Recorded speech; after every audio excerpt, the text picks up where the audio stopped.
Wooing the farmers for the forthcoming general polls, BJP senior leader Murli Manohar Joshi today raised concerns over farmers' problems in the country. The BJP leader also said the party will include various problems of farmers in its manifesto for the upcoming polls.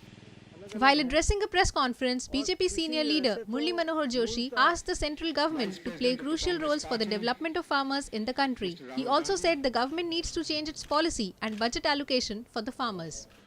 देश में उत्तर दक्षिण पूर्व पश्चिम इन सब के agro climatic zones अलग अलग हैं, तो वहाँ के किसानों की भी समस्याएं अलग अलग हैं।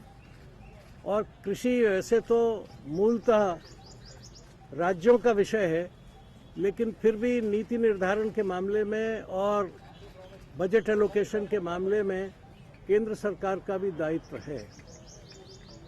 मूलतः उनकी चिंता इस पर रही है कि देश में भूमि, जल और बीज ये किसान की सबसे प्रमुख आवश्यकताएं हैं।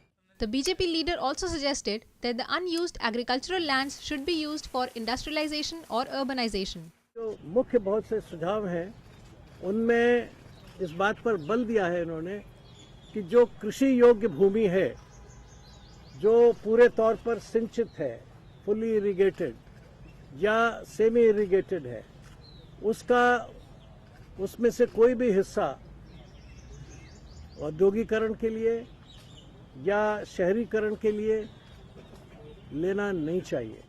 The BJP leader also raised concerns over the decreasing underground water level.